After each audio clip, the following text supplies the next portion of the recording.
Bismillahirrahmanirrahim. Alhamdulillahilladzi khalaqal mauta wal hayata liyabluwakum ayyukum ahsanu amala wa huwal azizul ghafur. Ashhadu an la ilaha illallah wa ashhadu anna Muhammadan abduhu wa rasuluh. Wa nusalli wa nusallim ala sayyidina Muhammadin wa ala alihi wa sahbihi ajma'in. Radina billahi rabba wa bil islami dina wa bi muhammadin nabiyyan wa rasula. Tuan-tuan puan-puan muslimin muslimat yang dirahmati Allah, Assalamualaikum warahmatullahi taala wabarakatuh. InsyaAllah tuan-tuan dan puan-puan, malam ni kita akan menyambung lagi sirah orang kata apa, sirah moden Islam, geopolitik, yang mana kita menggunakan pakai kitab Al-Hadir Al-Alamul Islami karangan Dr. Taufik Yusuf Al-Wa'i. Malam ni kita sambung hari tu muka surat 95 insya-Allah. Muka surat 95. Kita berhenti hari tu pada poin nombor 7 kan. Kita nak habis hari ni 8, 9, 10, 11 dan seterusnya kita akan masuk bahagian yang ketiga insya-Allah. Muka surat 95. Muslimin muslimat yang dirahmati Allah, kita duduk bawah subtopik usaha Kamal Atatürk meruntuhkan Islam demi memuaskan hati penjajah. Itu kan. Malam ni kita sambung poin yang ke-8. Baik. Antara usahanya yang ke-8 kita sambung terus menghapuskan pendidikan agama di universiti dan sekolah, mewajibkan pergaulan lelaki dan wanita, menukar huruf Arab kepada Latin dan menghalang pengajian Al-Quran. Ini yang berlaku di Turki ketika itu. Antara usaha-usaha yang dibuat oleh Atatürk iaitu mewujudkan sistem persekolahan yang campur lelaki perempuan. Sistem persekolahan yang campur lelaki dan perempuan ini, bagi saya lah secara akademiknya, dia ada pro and cons lah, and ada certain things, ada beberapa perkara yang kita memerlukan juga ada dua Argentina ni. Tapi ialah keburukannya pun ada juga. Tapi pokok pangkalnya bukan pada lelaki ataupun perempuan itu. Pokok pangkalnya ada pada sistem pendidikan itu, ataupun ada pada pendidik itu sendiri. Bagaimana dia membentuk acuan, bagaimana dia menjadi acuan dan membentuk para muridnya. Kita sedar dan kita insaf, sistem persekolahan, latar persekolahan tak sama. Ada guru yang dia mengajak di sekolah-sekolah biasa, mungkin cabaran tak terlalu besar. Ada guru yang mengajak dekat sekolah-sekolah kawasan bandar, tetapi tempat dikatakan kawasan miskin bandar, cabaran mereka lebih besar. Saya sekarang di SMA agama di Tasik Junjung, sekolah agama, tak ramai. Kami total enrollment pun keseluruhan budak tak sampai 200 pun. Satu tingkatan, satu kelas ya. Jadi isu-isu yang seperti mana sosial budak-budak semua ni tak ada, boleh dikatakan tak ada terus lah. Dia lebih kepada krisis keyakinan. Budak-budak tak apa nak mau bercakap, budak-budak tak apa nak nampak kesedaran nak sambung belajar. Yalah tuan-tuan orang junjung, kaya depa kaya harta, bela lembu, tanam durian. Orang banyak harta tapi orang kampung. Jadi mereka lebih melihat kepada aku habis belajar esok nak sambung bela lembu orang tua aku lah. Lebih daripada itu. Meskipun ada yang pandai-pandai, saya pernah sebut sebelum ni, kami ada budak yang 7A, 8A yang tak sambung, yang kita sembang dengan waris-waris pun kata esok nak pergi ke dapur juga. Benda tu kita dengar tahun 80-an, 70-an dulu. Rupanya saya dengar tahun 2019 cerita tu. Dia kata kok mana pun nak pergi ke dapur juga, ustaz dia kata. Sedih saya dengar. Bila tanya dengan anak kata nak sambung tak? Nak lah, teringin tapi tak upaya, ayah tak bagi. Kesian. Pandai. Saya pun tak dapat 9, 10A SPM. tapi tak mau sebut sangat lah, pasal ada di video takut mereka tengok. Tapi itulah hakikatnya. Nak salah mereka pun tak boleh, mungkin dia risau. Aku anak-anak pergi ke depan, pergi keluar nanti sosial dan sebagainya. Tapi pokok pangkalnya pendidikan dalaman itu.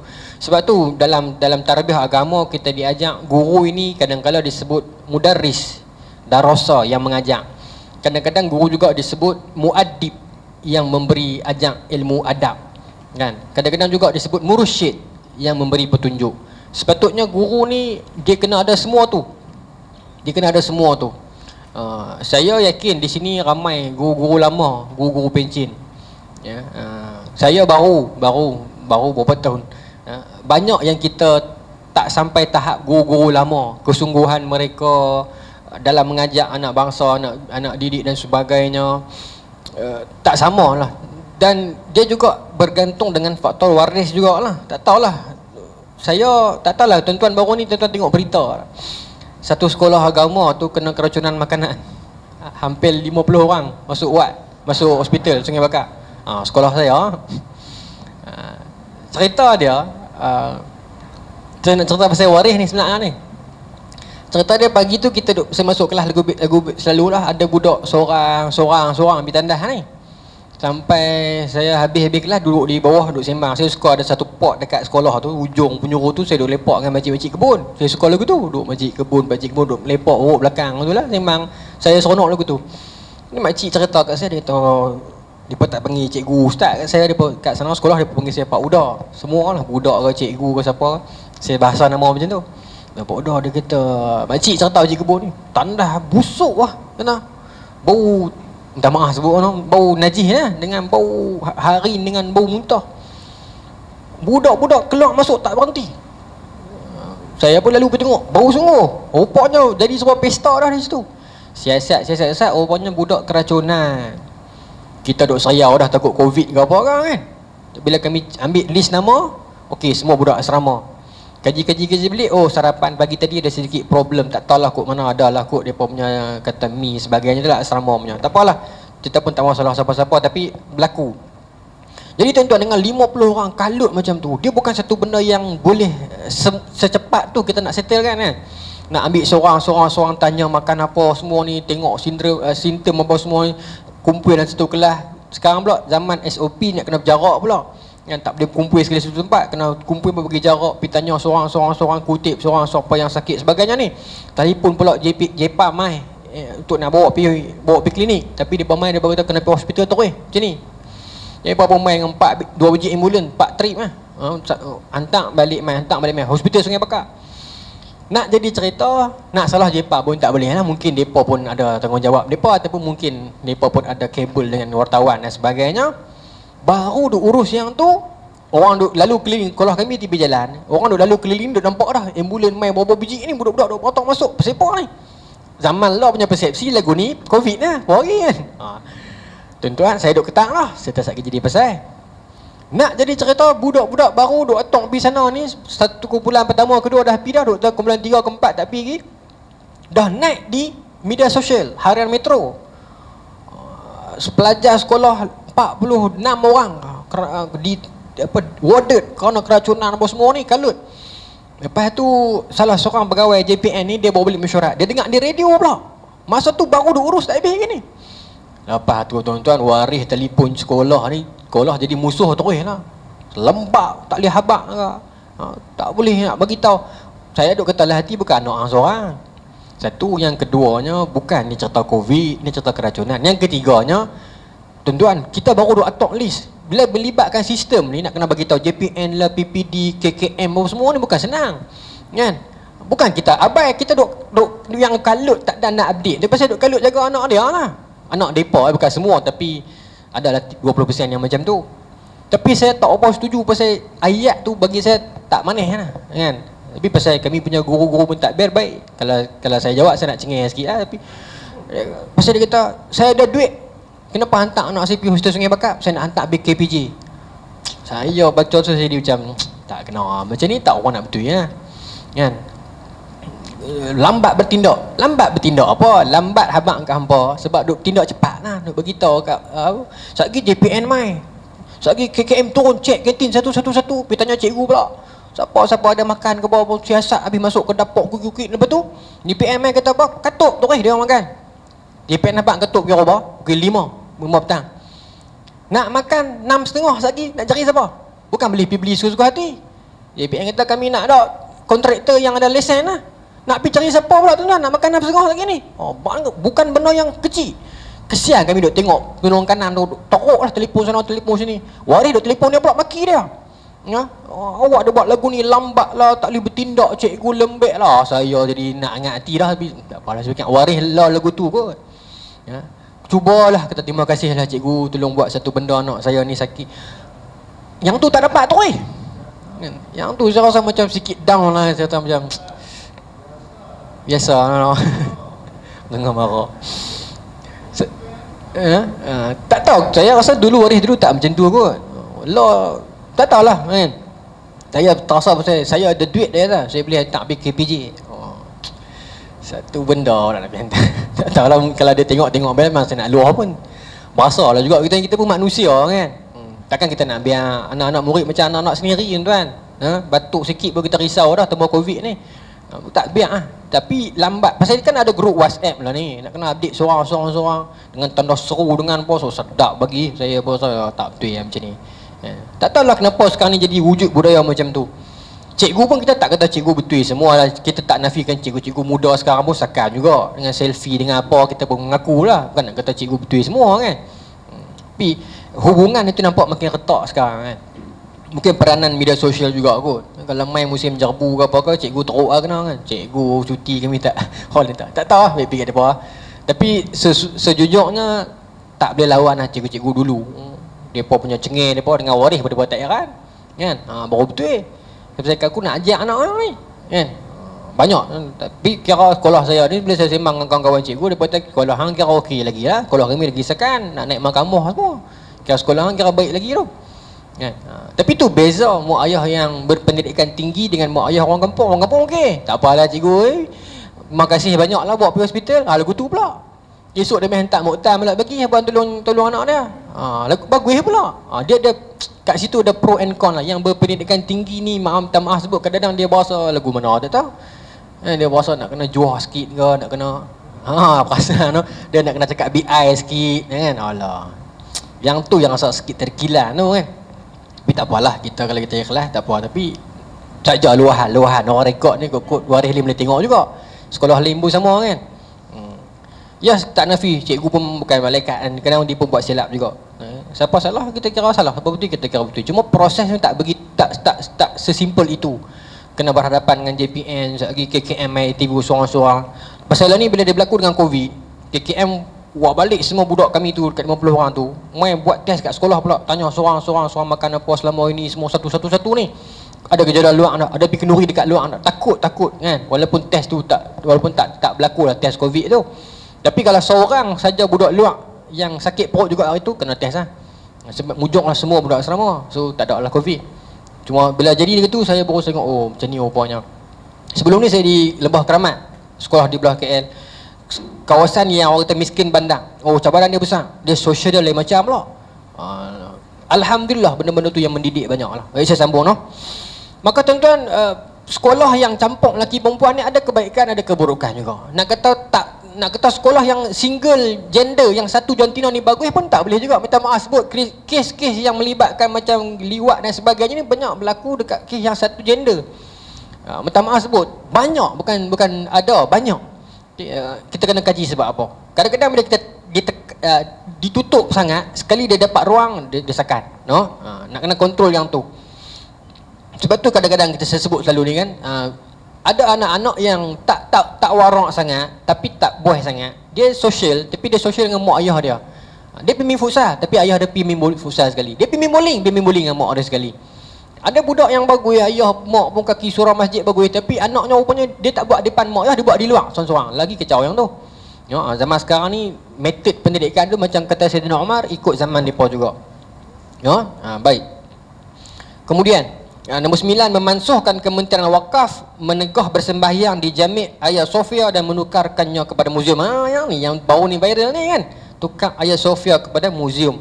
Asalnya pun bukan gereja sangat. Asalnya dia lebih kepada sinagog pun tempat ibadat Yahudi jugalah, tapi dia lebih kepada tempat peringatan, tempat perkumpulan orang Kristian masa tu. Zaman Konstantin masa tu sebelum tu dah ada, sebelum lagi tu dah Konstantin hidupkan balik. Tapi zaman Sultan Al-Fatih tukar jadi masjid.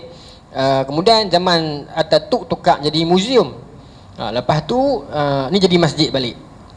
No, saya tak duduk di Turki, saya tak pernah pergi Turki, saya tak tahu bagaimana. Tapi saya baca dokumentasi sejarah. Al-Fatih tukar jadi muzium, tukar jadi masjid tu dengan duit dia sendiri. Dia bayar balik semua kat orang Kristian dengan duit tangan dia, bukan duit kerajaan. Maksudnya bukan dia tukar sesuka hati.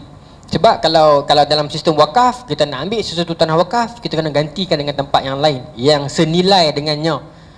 Contoh, ada satu tempat di tengah town, keluasan dia 50,000 kaki persegi, wakaf. Kita kata tak sesuai ni nak buat jadi tempat wakaf ni, kita ganti ke tempat lain.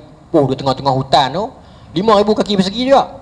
Kita kata kami ambil yang ni, kami ganti dengan sana. Saya peribadi, saya tak setuju. Dan bagi saya ikut hukum agama pun, agama tak literal macam tu. Memang dalam sistem wakaf, tanya ustaz-ustaz yang pakar fiqh, pakar bahagian ni, dia pun akan kata dia sama kadar, sama nilai.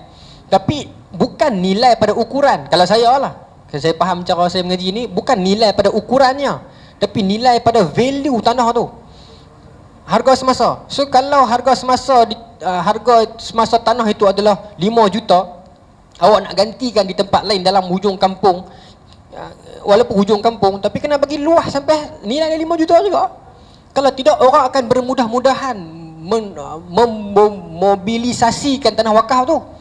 Bagi saya lah, sebab Allah Ta'ala takdirkan tanah wakaf, saya sebut kes kajian di Pulau Pinang, ke semua tanah wakaf yang nenek moyang kita wakafkan, semua Allah Ta'ala takdirkan sekarang dihidup di tengah tahun. Seberang Jaya, Bagan, Penang tu betul-betul tengah tahun tu. Komtar tu, tuan-tuan tanah wakaf, tuan-tuan tahu kan. Tuhan takdirkan. Kalau Allah Ta'ala tak takdirkan tanah wakaf nenek moyang kita hidup di tahun hari ni, mana mungkin ataupun mana bisa Melayu biasa-biasa boleh buka kedai dekat tengah Seberang Jaya. Kan, saya sebut banyak kali dah yang tu. Tapi itu kecantikan sistem Islam. Kemudian memansuhkan penggunaan kalender hijrah dan berusaha memadamkan perkataan Arab daripada bahasa Turki. Yang kesebelah, percubaan mewajibkan budaya Eropah mengikat Turki dengan Barat dan membuang identiti Turki. Tuan-tuan, macam saya sebut bulan lepas, saya janji dengan tuan-tuan, zaman 20-an ini, 1920-an ini, zaman Islam tenggelam punca kerana jatuhnya Uthmaniyah. Kebergantungan kita kepada Uthmaniyah terlalu besar. Kebudayaan mereka kemudian sehingga kan kita menyangka apa yang Uthmaniyah itu adalah Islam. Macam kita sebut orang kata apa? Orang panggil apa tu? Kubah kan? Kita nampak seperti Islam, bulan dan bintang, memang Islam. Sedangkan asalnya dia lambang Uthmaniyah lah. Tapi tak salah pun, cuma nak bagi tahu betapa besarnya pengaruh Uthmaniyah di dalam pemikiran orang Islam dunia masa tu. Dan tiba-tiba bila empayar sebesar ini collapse dengan macam tu punya cara, orang Islam tenggelam punca. Dan benda ini berlaku dalam era sebelum-sebelum tu lagi. Kalau kita ingat kurun pertama tuan-tuan, zaman itu bila mana berlaku pergelutan antara tim Sayyidina Ali dengan tim Siti Aisyah, Zubair bin Al-Awam dan Talha. Kemudian berlaku orang-orang Umayyah yang mengkritik Sayyidina Ali setiap kali dalam solat Jumaat mereka. Bangkit golongan-golongan Parsi, pertempuran antara ulama. Maka akhirnya tuan-tuan, Allah Ta'ala melahirkan Umar Abdul Aziz yang bangkit memerintah tahun 99 Hijrah dan wafat 101 Hijrah, kurun pertama. Dia menjernihkan semua balik. Tuan-tuan tahu kan hadis Nabi kata Nabi akan bangkitkan Allah Ta'ala akan bangkitkan mujaddid setiap satu kurun tu kan. Kalau secara kajiannya, kurun pertama itu Umar Abdul Aziz lah, pasal dia wafat 101. Kurun kedua tuan-tuan, berlaku sedikit kesalahfahaman antara mazhab hadis dengan mazhab ra'yi, pemikiran dengan nas. Di Kufah masa tu ramai yang berlandaskan pemikiran. Tak salah, sebab di Kufah zaman itu politiknya memerlukan begitu. Sebab ramai orang reka hadis palsu, ramai orang penipu, dan menyebabkan Imam Abu Hanifah dan anak-anak muridnya seperti mana Hasan Syaibani, Qadhi Abu Yusuf dan beberapa pemikiran dalam madrasah Hanafi yang memerlukan mereka untuk bincang dan kaji. Tapi di Madinah, mazhab Imam Malik, banyak fuqaha usaba'ah pun ada, tokoh-tokoh para tabi'in, sahabat masih ada 2-3 orang yang tak memerlukan pemikiran, tapi kita boleh pakai nas sebab perawi ramai. Tapi kesan dia berlaku sedikit, orang kata apa? Geng kami betul ya, geng hampa salah. Berlaku dah zaman tu. Allah Ta'ala lahirkan dalam era itu Al-Imam Syafi'i yang menyatukan antara kedua ini. Imam Syafi'i guru dengan Imam Malik sampai 179 Hijrah. Lepas tu dia berguru dengan Muhammad bin Hasan Syaibani, anak murid Imam Abu Hanifah masa di Baghdad. Dia ada kedua-dua ilmu ni dia satukan, maka mendamaikan antara perselisihan kecil kedua-dua ini. Nasirus Sunnah, satu orang tokoh penyelamat. Imam Ahmad kata kita berhutang dengan Imam Syafi'i kalau bukan kerana dia golongan kita tak mampu angkat kepala pun di Baghdad. Imam Syafi'i dia wafat 204 Hijrah. Oh, Tuhan takdirkan 101 kurun pertama, 204 kurun kedua. Ya. Kemudian analah imam-imam yang lain, saya bagi contoh yang lain. Zaman kurun kelima, kurun keenam, zaman itu berlaku polemik kefalsafahan. Betul tak bahasa saya ni? Zaman itu ada Ibn Sina, Al-Farabi, Ibn Rushdi, Al-Kindi masuk falsafah keluar, Yunani, Socrates masuk, Aristotle masuk. Bukan dia masuk, pemikiran dia itu. Sebab zaman itu kan Baghdad dunia penterjemahan, tuan-tuan kan. Zaman tu tuan-tuan, bagus, Islam hebat. Orang ulama matematik India masuk, ramai orang Cina, ramai semua hebat keilmuan. Tapi macam orang tua-tua dulu kata, besar periuk, besar kerak. Maknanya kehebatan it come with the price. Ada harga yang perlu dibayar. Orang terlalu pandai, saduran ilmu luar masuk terlalu ramai dan banyak, maka orang akan mencari-cari di mana ruang dia. Aku nak pergi ke ideologi yang mana. Maka telah lahirlah masyarakat yang bertuhankan sains. Yang apa-apa pun dalil kena tengok sains dulu. Kalau tak selari dengan sains, maka dalil itu salah. Dah ada pemikiran yang dikritik oleh Imam Ghazali dalam kitab Munqis min Ad-Dalal. Dia kata apa? Ada golongan yang mengatakan syurga dan neraka itu tak wujud, cuma berada dalam kepala saja. Bila buat baik maka tenang, maka macam dalam syurga. Bila buat jahat akan serabut kepala otak macam dalam neraka. Syurga dan neraka tak wujud sebab tak boleh dibuktikan dengan sains. Azab kubur tak wujud. Dah ada golongan itu. Satu golongan. Golongan seterusnya, golongan yang mula mengkaji tentang zat Allah. Tak boleh kaji zat tuan-tuan, tapi nak kaji juga. Cuba nak bahas tentang atom dan sebagainya. Boleh dah Allah buat satu lagi Tuhan yang macam Allah juga. Perbincangan macam tu. Kalau Allah Ta'ala tak mampu buat, maka iradat tak kuat lah. Kalau mampu buat, maknanya Tuhan bukan. Jadi tak payah bincang benda ni, tapi bincang. Satu. Okay. Saya simpulkan secara peribadi macam ni lah. Ni berdasarkan bacaan saya. Dia jadi 3 madrasah, 3 school of thought. Bukan dia membentuk, tapi bila kita baca hari ni kita nampak macam tu. Satu golongan saya sebut dengan, ini teori saya, golongan Halaj. Halaj tu nama orang lah, tapi bukan nak abang kata dia seorang. Golongan dia, iaitu golongan yang bercakap tentang zat Tuhan, yang anal haq, anar rab, Tuhan dalam poket aku, Tuhan dalam serban aku kan. Ada zaman tu memang ada. Golongan yang dia hulu dalam bab-bab ni. Memang berlaku dah satu. Golongan yang kedua, saya sebut sebagai golongan Junaid Al-Baghdadi lah. Tapi bukan dia seorang. Golongan yang begitu. Yang dia macam Halaj, tapi dia tak pro ke arah sembang bab-bab tu. Dia pro ke arah ibadat. Satu malam 4 rakaat semayang. Oh tuan-tuan, yang khatam Quran, menangis. Zaman tu tuan-tuan tengok tentang Rabi'atul Adawiyah dan sebagainya tu kan. Yang cerita-cerita yang main kat kita, ada seorang lelaki berkenan kat dia. Berkenan kat mana dia tanya? Berkenan kat mata. Dia korek mata bagi kan. Tuan-tuan biasa dengar cerita tu kan. Saya pun tak sure sumber daripada mana. Tapi zaman itu berlaku begitu. Ambit yang terlalu ambit kan, yang sampai beratus rakaat boleh buat satu malam. Satu lagi yang dia sayang Allah Ta'ala sungguh-sungguh, tapi ibadat nombor 2. Nombor 1 sayang dulu. Semayang ni cuma alat dia kata. Yang penting kenal Allah Ta'ala. Lagu tu pula dah hakikat.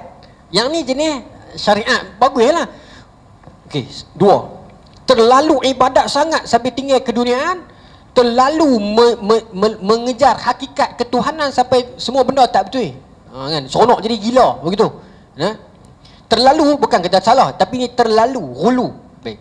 Madrasah ataupun pemikiran yang ketiga, saya letak nama, bukan betul pun, mewakili lah. Saya sebut sebagai Madrasah Ibn Sina, iaitu golongan-golongan sains. Ibn Sina dikritik tuan, dikritik oleh Imam Ghazali, dikritik oleh Ibn Taymiyah dan ramai-ramai tokoh yang lain. Dahsyat juga lah kritikan mereka tu. Okay, tapi ketokohan medik ni kita tak nafikan hebat.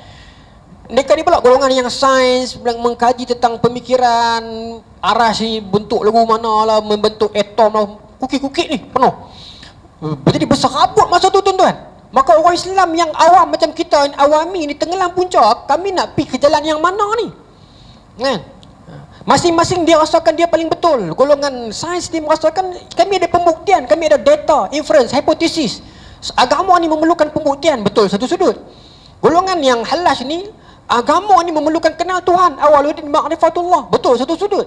Golongan Junaid ini golongan yang mengatakan ibadat ini penting, kena banyak rakaat, kena banyak sembahyang, kena banyak tayak tengah malam. Betul juga satu sudut. Tapi kita tak tahu nak bawa diri kita ke mana zaman itu.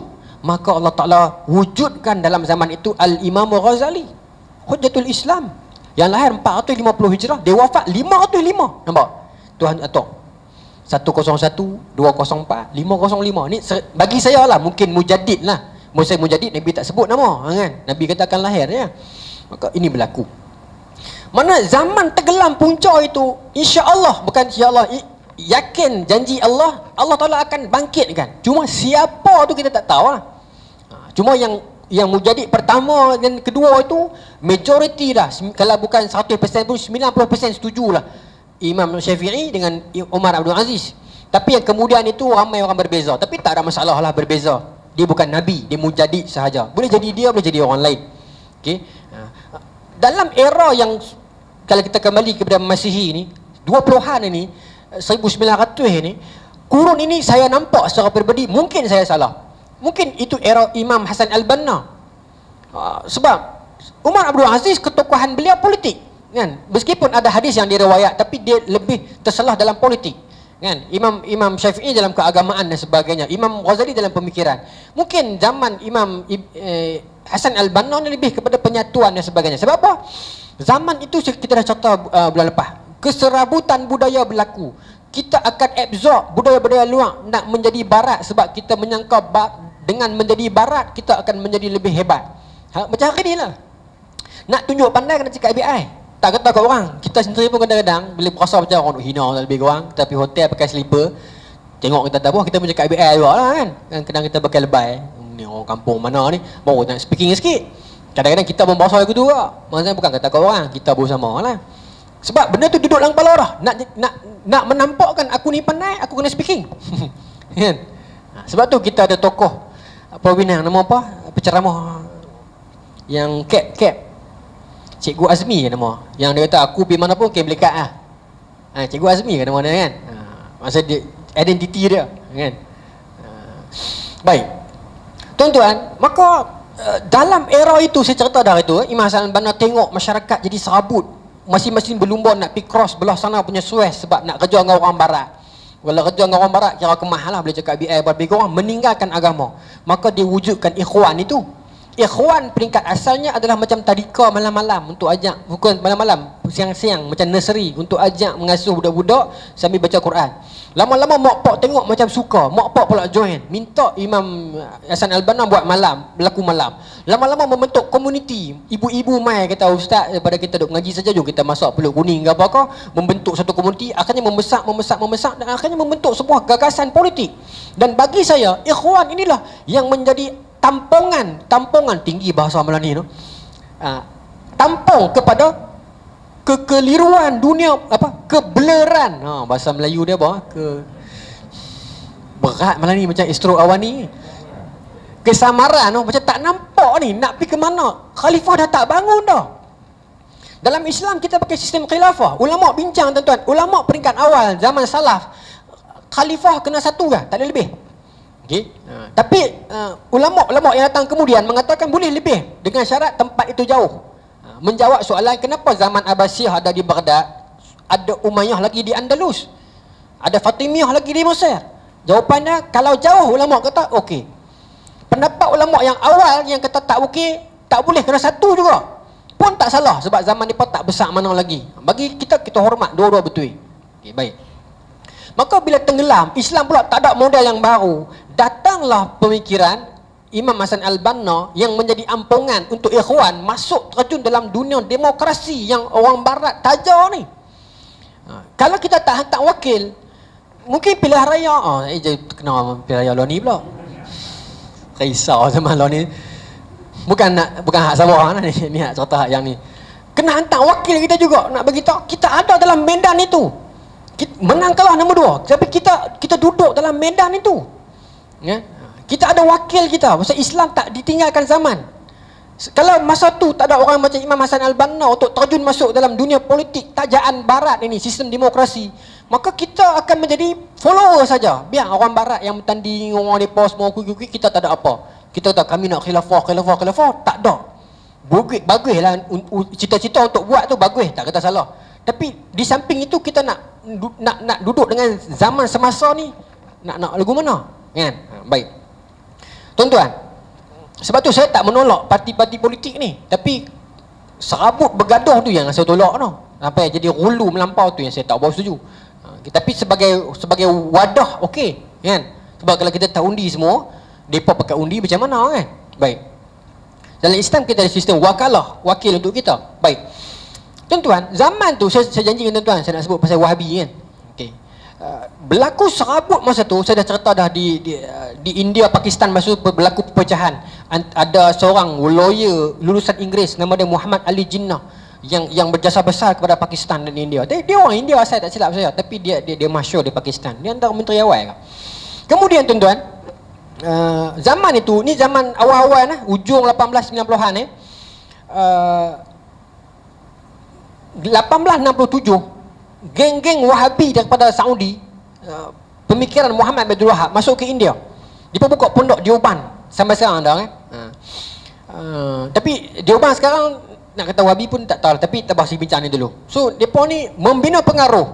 Kalau kita baca dalam kajian-kajian barat menceritakan bagaimana mereka masuk ke kampung-kampung, menceritakan keperluan untuk kita kembali ke zaman dulu balik, yang tu bid'ah, ni bid'ah, apa semua ni, maka menarik hati orang kampung. Lama kelamaan mereka ini telah mengangkat satu orang lelaki, yang saya sebut nama orang tu apa, Amiduddin Abdullah kan, yang apa, saya tak tulis sini. Satu orang raja Afghanistan pertama, masa tu Afghanistan, okey, mengangkat dia ni, dan dia adalah Raja Amanullah Khan nama dia. Dan cari, kata nak cari, kan. Dia naik, tapi bila dia naik, apa yang dia buat? Dia usir Wahabi. Tapi dia gunakan Wahabi untuk naik.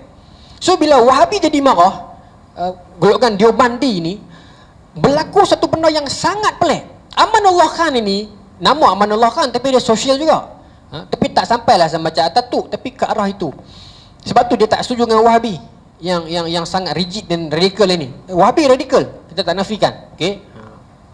Maka dia tak bersetuju, maka dia usir pengaruh ni. Sebab tu Wahabi tak berkembang di luar, melainkan di Saudi dan di Deoban saja.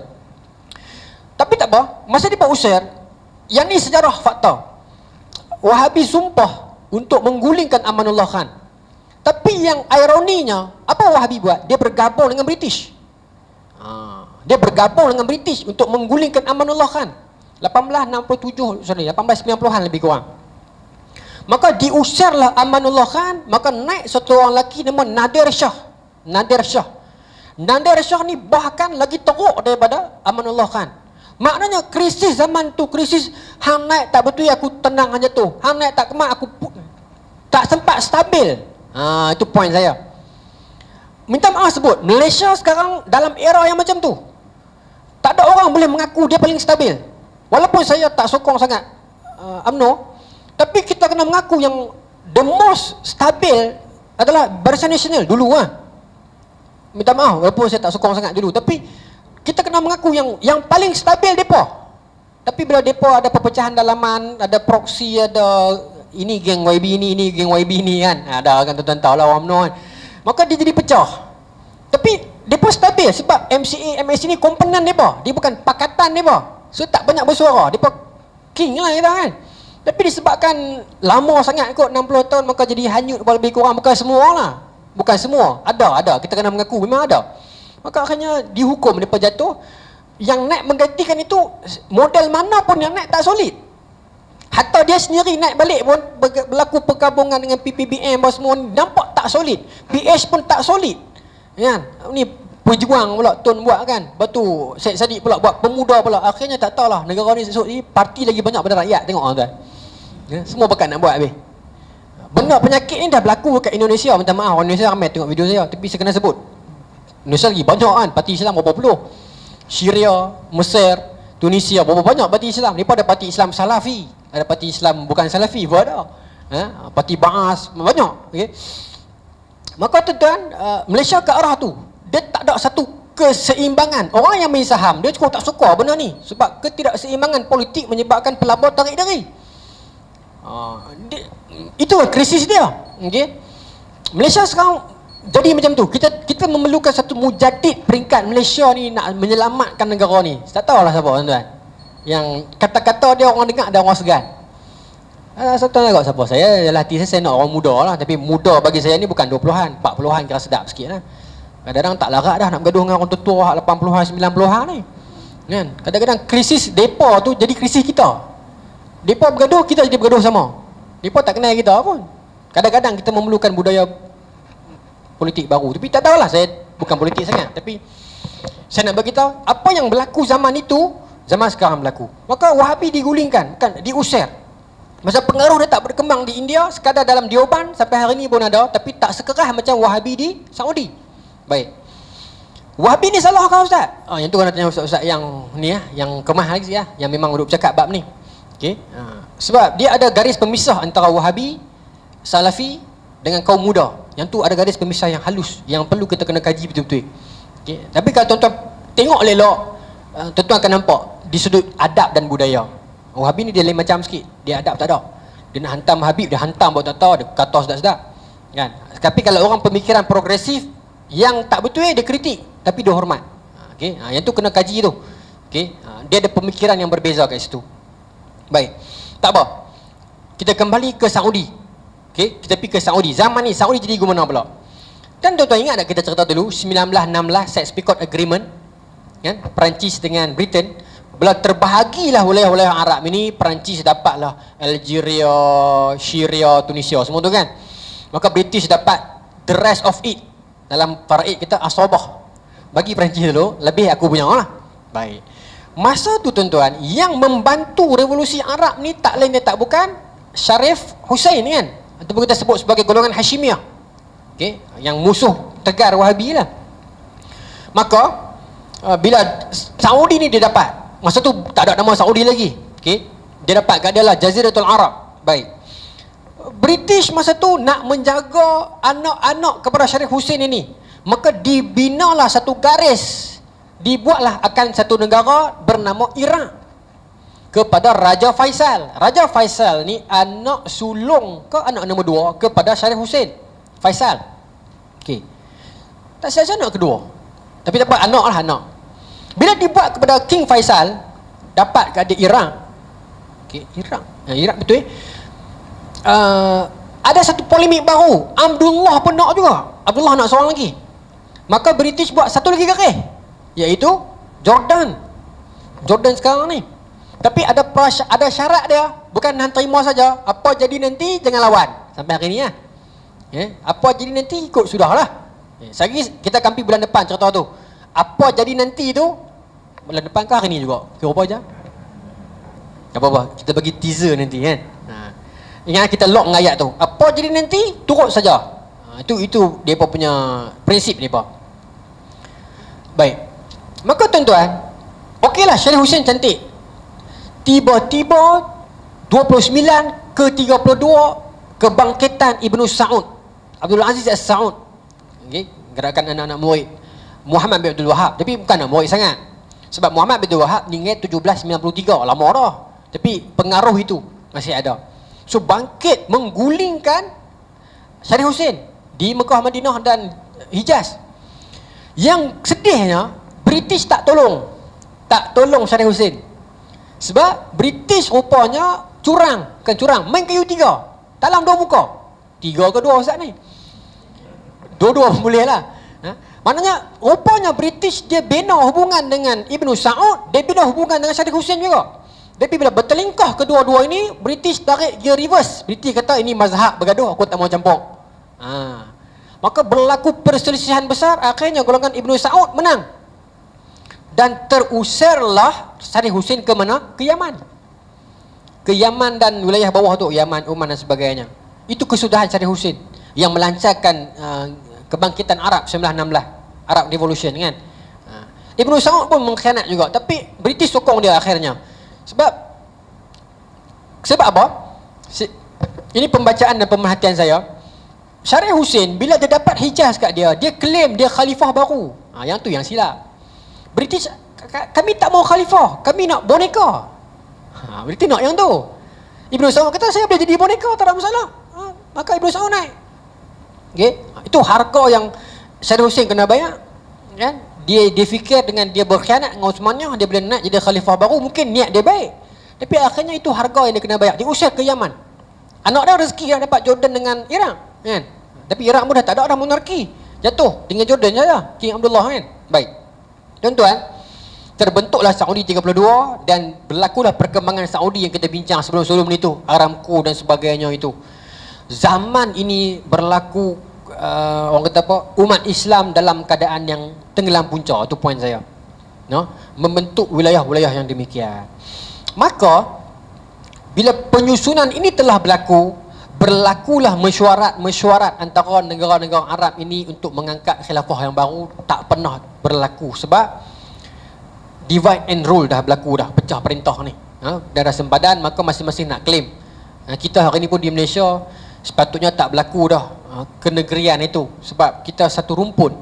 Bahkan Malaysia, Indonesia, Singapura, Brunei pun tak sepatutnya berlaku dah kenegaraan begitu, sebab kita satu rumpun, kita Nusantara, kita Melayu Raya kan. Sepatutnya tak berlaku dah persengketaan itu. Tapi sekarang masih ada suara-suara yang semangat negeri itu lebih. Yang tu yang kita harap itu bukan serius lah. Kita harap itu tidak serius. Baik. Dan idea FAM buat Liga Bola Sepak yang wakil setiap negeri, tapi player boleh campur-campur, tu bagus jugalah. Kalau player diasingkan ikut negeri pun masalah juga nanti. Tapi alhamdulillah dah jadi gitu, maka okey lah. Baik. Pergi bola sepak pula no. Saya nak abang kata kenegerian ini di Malaysia masih di tahap tak merisaukan juga kot. Tapi nak kena pedor lah kan. Sebab dah ada dah. Minta maaf sebut lah BP kata Abi lah. Baru ni merdeka ada satu page bola sepak Selatan kan. Dia post di Facebook rasmi dia kan.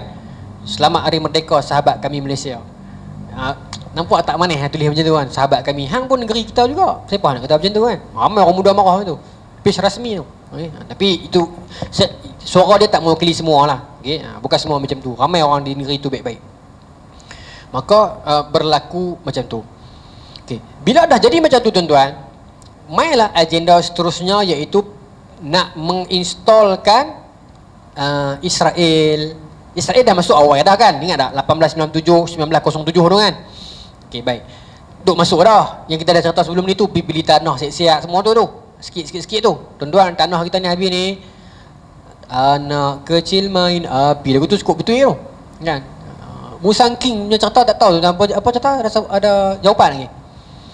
Ada jawapan ni? Tak tahu no? Politik lah ni. Politik biasa sikit. Kan? Berapa ribu hektar? Banyak lah no. Saya 40 tahun no. Marah dengar, marah tak tahu. Sama nak marah siapa pun sama lah kan. Pasal dua-dua bisa rasa di kerajaan. Tak tahu nak abang tak erti. Tapi pegawai dalam tu takkan tak pasal 40 tahun. 40 tahun tuan-tuan. Bukannya orang curi elektrik. No? Curi elektrik katalah dia buh satu bypass, buh kat aircon. Rumah tengah-tengah dalam kampung dapat. Dia dapat masuk unit TV, masuk cari jumpa. Hanya kena curi satu bypass untuk masuk ke aircon. Tapi macam mana beribu hektar ke aircon saya tak tahulah besar. 40 tahun depan mata tak nampak. Dan bila dibangkitkan isu ini, mereka ada hak untuk fight, untuk runding. Tak tahulah, saya kalau cara orang awam baca ni saya tak setuju lah. Tapi itulah yang berlaku. Sebab tu kita kata wacana orang awam dengan wacana orang politik tak sama. Tak sama tuan-tuan. Pemikiran mereka lain. Okay? Hatta belah mana pun minta maaf sebut. Hamka sebut. Bukan saya kata. Hamka kata, ingat wahai anak Melayu Malaysia, dia sebut dalam buku dia, Kenang-kenanganku di Malaya. Dia kata apa? Menteri-menteri, pemimpin-pemimpin kamu, dia tak sebut kata parti mana-mana semua. Yang dulu berjuang lawan dengan British, mengusir British, bila tempat itu ditinggalkan British, tempat itu akan didiami oleh mereka pula. Maknanya watak yang sama akan mereka ulang. Dia duduk tempat tu balik. Beza kulit dengan warna dan agama ya. Jadi yang bila saya duk baca karya-karya macam ni, saya rasa macam yalah, kena ada sokong politik juga, tapi bukan tak masuk lah. Saya pegang macam tu. Okay? Jadi saya bebas. Selangor salah kan. Nampai nak pergi teguk kilang punya takut sangat. Kadang-kadang orang Melayu buka kedai lipat ambil rapat kan. Saya tulis baru ni dekat saya punya page. Saya kata, dia kata Kelang tu kami tak ada cara dah nak buat. Kalau kami pi tokek Kelang tu, katuk Kelang yang bagi tercemar sungai tu lah. Tak ada cara dah. Buntu fikir. Saya baca bukan kita rekod, kita baca sinar harian. Kalau nak rekod sinar harian adalah rekod, tapi ni yang kita baca kan. Kami dah pi Kelang tu sejak bulan Jun. Gawai-gawai kata PBT ke PBR saya tak tahulah. Sejak bulan Jun kami bagi hon. Ni suara abang ni, bukan saya rekod ni. Kami bagi hon. Pagang tak buka. Kami nak boleh buat apa? La hawla wala quwwata illa billah. Takkan sampai tahu tu. Bagi saya this is not right. Ada something tak kena tak? Kalau kita tuan-tuan kita buat maksiat kalau rumah ke apa ke, polis mai sanggup. Oh, dah tak buka balik. Takkan lagu tu. Tak tahu kok saya bodoh undang-undang kan. Betul? Saya marah. Saya anak muda. Saya tulis dekat Facebook. Bukan saya marah, saya kritik, saya kata saya nampak tak kena benda ni. Salah seorang member-member lama 5-6 orang ni PKR punya geng lah. Dia cunggit malah marah saya. Dia kata mana boleh kata macam ni, dia kata. Kami dah usaha macam-macam dah, tapi dah tak boleh buat apa, tak boleh buka pagang tu. Saya rasa macam ya Allah. Tak tahulah. Mungkin saya salah kalau dalam surah ni ada orang PKR, saya minta maaf. Mungkin saya salah. Tapi saya rasa macam takkan jadi payah sangat. Poin dia adalah dia kata kat saya, hang bukan orang politik, hang tak tahu. Dia kata benda ni, Kelang ni tanah peribadi dia kata, tanah persendirian. Kami mana boleh redah masuk, dia kata lagu tu. Tapi kesan yang dia bagi itu bukan kepada tanah peribadi dia. Masuk ke sungai kotak habis selangok tak ada air. Bukan cerita kecil kan? Saya bukan anti PKR sangat. Saya bukan marah PA sangat. Ramai orang PA yang saya suka. Dr. Zulkifli amanah dulu kan, saya suka. Saya tak nafi. Bukan semua saya jenis macam tu. Tak betul ya, betul ya kan. Jadi saya rasa macam tak kena. Jadi sebab tu saya kata orang politik bicaranya tak sama macam kita. Kita orang awam ni. Bicara mereka maaf sebutlah tentang projek, tentang keuangan, tentang apa keuntungan, tentang benefits. Okey. Jadi kalau kita nak expect macam tu sukarlah. Okey. Bukan tak ada parti politik yang bangkit sebagai idealis, ada. Tapi akhirnya parti-parti itu akan mati macam tu ya. Orang tak kenal. Pasal rakyat Malaysia dia tak mau parti yang bersifat akademik, idealis, dia tak mau. Dia nak yang ada isu, dia nak yang ada video. Dah maaf sebut. Dia nak yang ada macam tu. Isu-isu pergaduhan, isu ni yang laku. Masyarakat kita tak sampai tahap itu lagi, tahap akademik lagi. Kena ada isu, kena ada maki, kena ada semangat lebih kurang, kena ada fitnah sikit, baru sedap politik tu. Pernah ada usaha dah nak bangkitkan parti-parti yang nampak bersifat akademik? Ada, tapi akhirnya dia akan mati macam tu ya. Parti Sosialis Malaysia, dia pernah cuba untuk nak bangkitkan idea sosialis dia lah, tapi sosialis lah, tapi nak bersifat idea, tapi akhirnya dia mati gitu ya. Ada satu dua calon kan, dan 3-4 parti yang lain, akhirnya dia akan mati macam tu ya. Okay? Jadi tuan-tuan pelajar orang ni, saya ada appointment ni dengan Ustaz Abdul Rahman, Ustaz kita Imam Masjid Segong kan. Jadi saya Isyak masuk lagi. Masuk dah ke? Ya Allah, tak berasa. Jadi tuan-tuan bulan depan, Ahmad ni baru sonok. Tuan-tuan baca dulu, nanti kita kaji aku sonok. Kita akan masuk bab perang Arab Israel. Bila dia dah berjaya pecah-pecah Arab, biasa kita cerita ni, Ataturk semua dah pecah buat, Iraq dah jadi, Saudi pecah semua, Yaman semua ni, Jordan dan sebagainya. Bila Israel masuk, ada satu benda yang berlaku, bukan satu, banyak kali lah, perang Arab Israel kan. Cuma ada satu benda yang pelik dalam perang Arab Israel ni. Ketika mana tentera Arab masuk untuk lawan dengan Israel dalam perang Arab Israel, dia ada banyak siri kan, 47, 63, 67 kan, banyak kali. Nampak macam British tak kisah sangat. Macam sedang kali ikut logik akal, British yang buat negara ni. Tapi bila negara ni hantar tentera untuk bantu Palestin, pasal apa British macam tak berapa nak kisah sangat kan. Yang tu tuan-tuan kena main bulan depan, pasal yang tu seronok. Yang tu tak bulan pun seronok kan. Tapi sebab bila saya kaji, saya rasa macam oh patutlah British tak kisah sangat. Kita akan bincang. Sebab yang panjang bulan depan tak rosak. Okey, bulan depan perang Arab Israel.